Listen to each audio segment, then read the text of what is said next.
in this video I want to show you how to open the hood of your Prius V. So you're gonna go on the driver's side. The steering wheel is missing in this car, but overall if you go on the left side and the driver footwell, you're gonna find this latch you need to pull.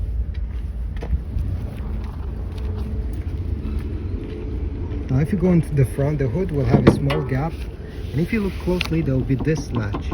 Okay, this latch you need to pull up like that, and at the same time lift the hood.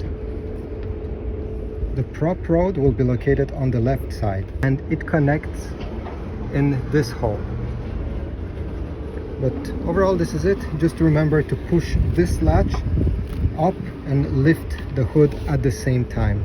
Thanks for watching. I hope this was useful. Please leave a like, subscribe, and I'll see you in the next video.